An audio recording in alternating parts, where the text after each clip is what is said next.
Shalom, saudara-saudara yang terkasih dalam Kristus. Selamat berjumpa dalam renungan hari ini. Saya berharap saudara dalam keadaan sehat, penuh kasih sukacita, dan berlimpah berkat dari Tuhan. Sebelum kita mendengarkan renungan firman Tuhan, marilah kita berdoa. Bapa Surgawi, Bapa dalam nama Tuhan Yesus Kristus, terima kasih atas penyertaan Tuhan dalam kehidupan yang telah dan sedang kami lalui. Kami memohon pertolongan-Mu senantiasa menaungi kehidupan kami dan keluarga kami. Biarlah Roh Kudus-Mu yang menjaga kami dimanapun kami melangkah. Ajarkan kami untuk terus memahami firman-Mu dalam setiap nafas hidup kami. Di dalam nama Kristus kami berdoa dan mengucap syukur. Haleluya. Amin. Saudara terkasih, renungan kita hari ini diambil dari Galatia 5 ayat 13 yang berbunyi demikian. Saudara-saudara, memang kamu telah dipanggil untuk merdeka, tetapi janganlah kamu mempergunakan kemerdekaan itu sebagai kesempatan untuk kehidupan dalam dosa, melainkan layanilah seorang akan yang lain oleh kasih. Saudara, sebentar lagi bangsa kita, bangsa Indonesia akan merayakan kembali kemerdekaannya.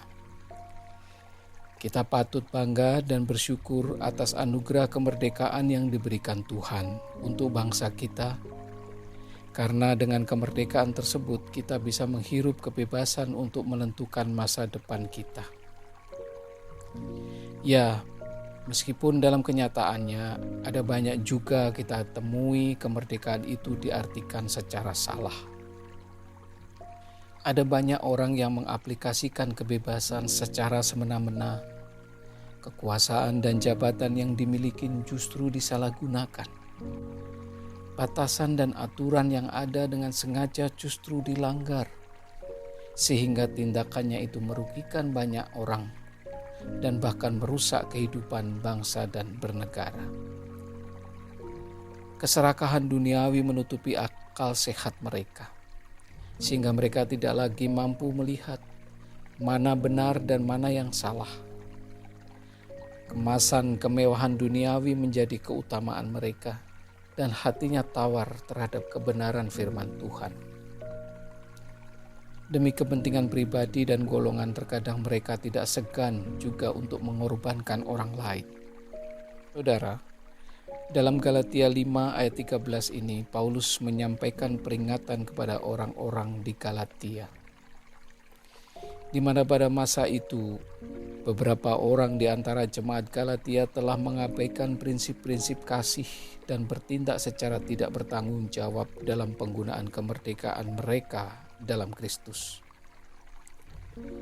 Mereka menganggap kebebasan dari hukum Taurat sebagai kesempatan untuk memenuhi keinginan-keinginan duniawi dan nafsu daging, tanpa mempertimbangkan dampaknya pada kehidupan spiritual mereka dan hubungan dengan sesama. Paulus ingin mengingatkan mereka bahwa sebagai orang percaya, kemerdekaan yang mereka terima bukanlah untuk memuaskan diri sendiri atau menjalani gaya hidup tidak bermoral.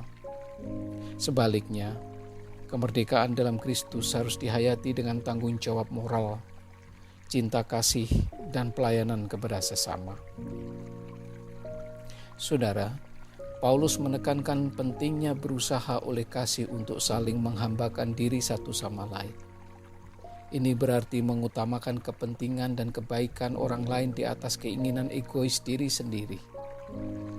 Dengan demikian, mereka dapat mencerminkan karakter Kristus yang mengasihi dan mengorbankan dirinya untuk umat manusia. Paulus ingin mengajak jemaat Galatia untuk hidup dalam watak roh, bukan watak daging. Melalui kebebasan yang diberikan oleh Kristus, mereka diingatkan untuk hidup sebagai orang yang bertanggung jawab dan memiliki kasih yang aktif terhadap sesama. Sehingga kesaksian hidup mereka akan menyatakan kuasa transformasi Kristus dalam diri mereka. Saudara-saudara yang terkasih, Peringatan Paulus dalam Galatia ini adalah juga peringatan untuk kita yang ada pada saat ini.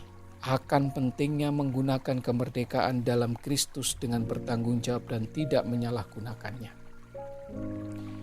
Tuhan Yesus Kristus sendiri mengajarkan beberapa aspek penting yang berkaitan dengan makna kehidupan bebas bertanggung jawab.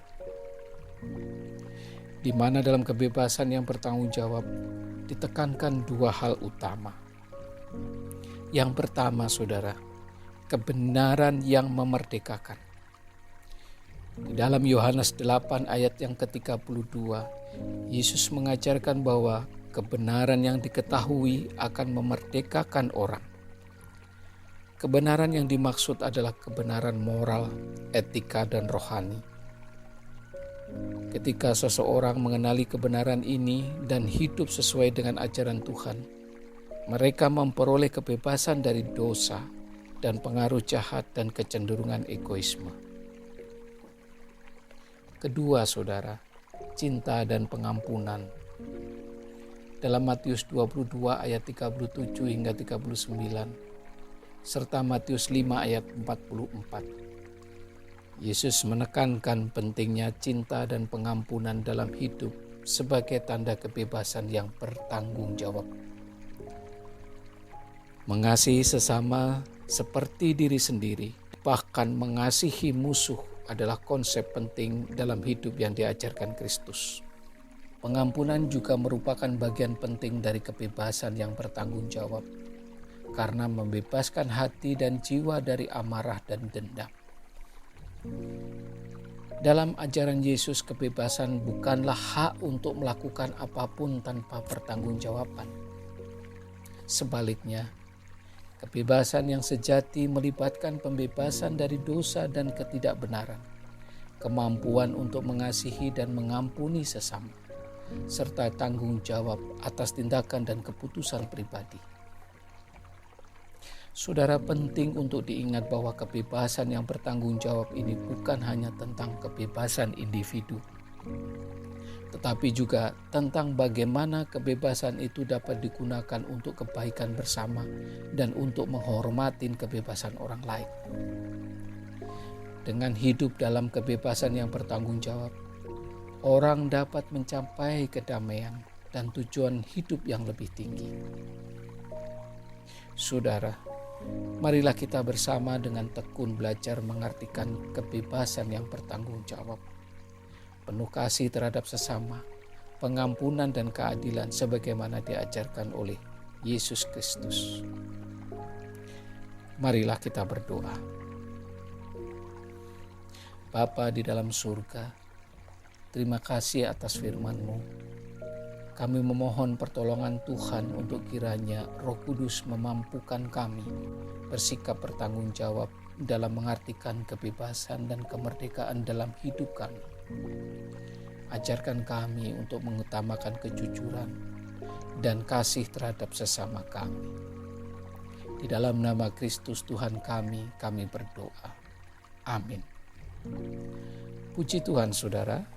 Semoga renungan hari ini semakin menguatkan kita semuanya dalam menjalani kehidupan kita ke depan. Sampai jumpa dalam renungan berikutnya. Haleluya. Amin.